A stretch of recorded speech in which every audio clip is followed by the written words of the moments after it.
Welcome to the Mac Effect. Your host here, Mike. I want to thank you guys once again for tuning in, for coming here, giving me a little bit of your time. Here we go, Q&A week 4. And before I begin, I definitely want to keep encouraging you guys to send your questions. Keep sending your topics that you guys want to talk about. I need them, obviously, to continue with content, but at the same time, I hope I can give something in that area that you are asking so that we can help you out in one way or another. So for week number 4, guys, I want to talk about marriages. And I know, again, I said this in the last, in week 3 of the Q&As. These subjects are not 10 minute segments. They have to be a lifetime, like we're learning as we're going as well. So even a book can help, but it's not going to finish fixing everything because it keeps evolving and it keeps changing. And we almost have to keep adapting and growing to the level of where we're at in our relationships and stuff, right? So when it comes to marriages, guys, first of all, there's no perfect marriage out there. None. And the person that you are marrying has baggage from their past. They also have character flaws that they're working through and are going to be imperfect. And it's a challenge because sometimes we feel like we get into a marriage thinking, how is it going to bless me? Now that I'm getting married, oh, heck yeah, now I'm going to have my wife, I'm going to have this, and I'm going to have that. You're thinking of you. But little do you know, in a marriage, the reality is you have to be thinking more of what am I going to do to give to this person to make that person's life easier and better? Because it's more about sacrifice. If you can learn how to die to self, and not literally physically, but I'm saying emotionally and expectations wise, if you can die to yourself and live a life with the mentality of how can I out honor my spouse, my wife, and the wife think, how can I out honor my husband? I promise you, you guys are going to live a much better and successful marriage. The problem is we're constantly thinking about us. And in a marriage, no one teaches us this, but the reality is there is no me in a marriage. It's a us. And that us, you made the decision of, I'm going to sacrifice my life to make that person's life easier and better. It's that simple. And if you have that mindset, then it really puts you in a perspective where it's like, you know what? It's not about me. It's about her and the other way around. And you guys can really thrive it to a different place. Now, keep in mind, we are human beings. And what does that mean? It means that we are constantly changing. You probably don't look the same as when you were 5 to 10, and then from 10 to 15, 15 to 25, 25 to however old you are now, or from your 40 to your 50s, or when you're 80. So there's different stages in a human being's life. So that means there's going to be different stages in your marriage. There will be the time in your marriage where, newlyweds, and everything is flowers and roses. And then you hit that wall, right? And you start realizing, wait, this isn't exactly what I expected. Well, there you go, because the expectation was what's going to be good for me. When in marriages, it's not about you. It's about the other person that you're trying to serve and to give your life for. And then on top of those things, then it's like, hey, we're trying to save, and it's hard because things are expensive. Let's try to shoot for a house, but then the unexpected happens, and now there's a baby on the way. And before you know it, now you're in the stage of also growing a small family. And that stage eventually changes because then they're in the diaper stage, or they get off the diaper stage, and then they're starting to discover, and you need to be careful because you could end up losing yourself in the kid that you forget about you two. Oh, wait, but baby number 2 is on the way. But you just got out of diaper stages and now you're coming back into diaper stages.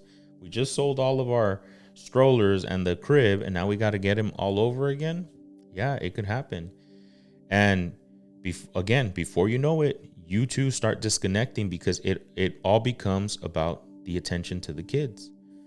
So that's why marriages are complicated, but at the same time, they're the most beautiful thing in the world, because not only is that your, or should be your ride to die partner, but you guys should be in a healthy place, God willing, right?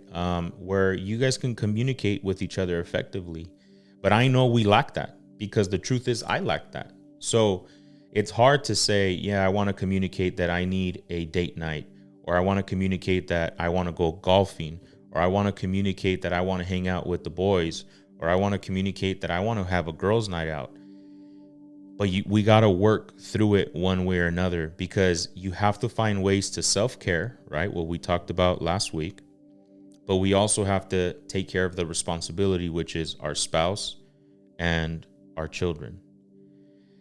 So then life continues, right? And again, 10-minute segments does no justice to talking about marriages, but then disconnects happen where maybe you don't feel loved anymore, where maybe you feel like there could be a possible another person, or you just have that suspicious that it's just not clicking correctly.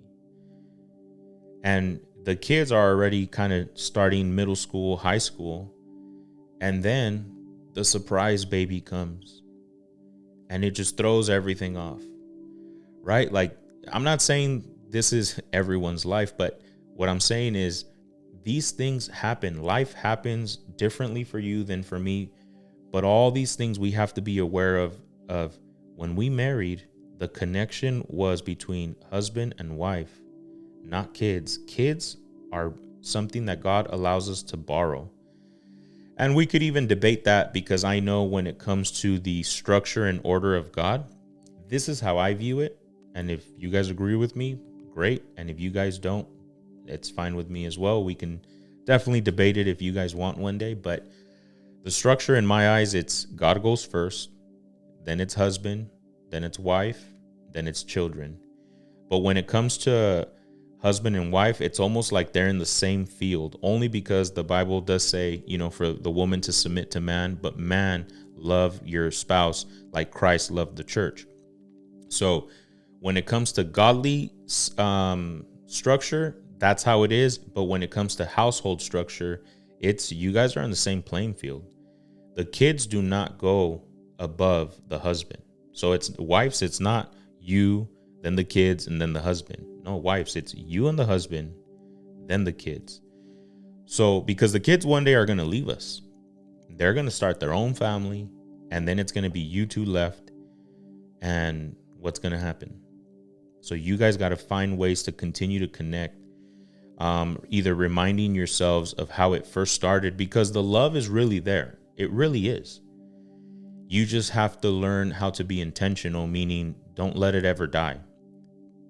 And that's hard, especially for men, because we lack sometimes understanding that we need to deposit by doing certain acts of kindness, taking them out on dates, buying them flowers, getting them chocolates. Oh, I don't do the whole Valentine's Day thing because it's so cliche and everything goes up in price. Sometimes you have to do the pricey thing, because your wife is worth that and more, right? And we need those friendships around us. You need me to tell you, hey, dude, wake up. Birthday's coming. Make sure you get something really nice and special for that day. Because then we lack that, and we need to be pushed in that area so that we can show up and show out. Because that's going to not only make her feel loved, but then she's going to reciprocate and say, man, that's a man I want to respect. That's a man I want to follow, because he's taking care of me very well. Would you want to follow and respect someone that keeps like, oh yeah, like I bought you those flowers right off the guy that was selling from the freeway just because I remembered on my way home? There's no intentionality there.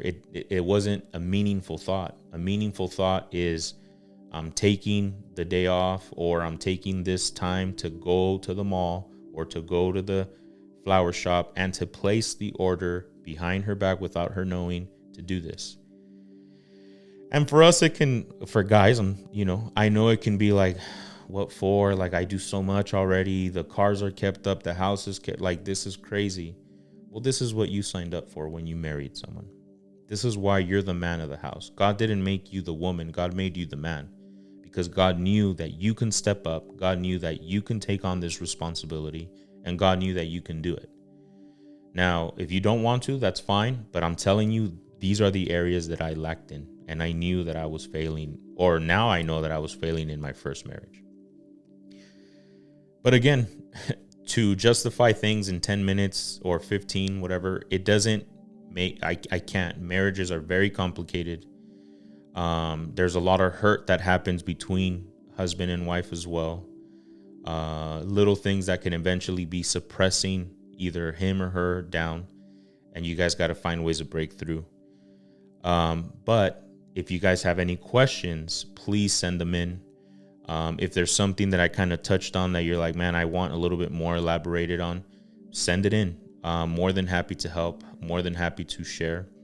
Men, I want to make this call very clear. I want you guys to feel very comfortable to reach out to me, please. I've said this in my previous episodes. If I don't know the answer, I will direct you to a place that can help you. But if something's hitting your core and it's telling you, I need help, I want him to kind of just give me this one-on-one guidance. Reach out, please. I want to help you, because I wish I had someone that I can see and say, man, thank God he put stuff out there on YouTube. Now I can reach out and ask him that, why am I failing in my marriage in this? Or why am I failing in my relationship as a father in this? I needed it. And again, I might be able to help, or I might be able to direct you to where, but do it, because the last thing you would want is to lose it all and then find yourself kind of just looking left and right and saying, what happened? So yeah, guys, this is going to conclude pretty much week 4 of the Q&As. Thank you guys for tuning in. I hope it's blessing you the way it's blessing me. Thank you guys for constantly subscribing, for sharing. It blesses me so much. I feel like I'm so repetitive in that, but it's because it really means a lot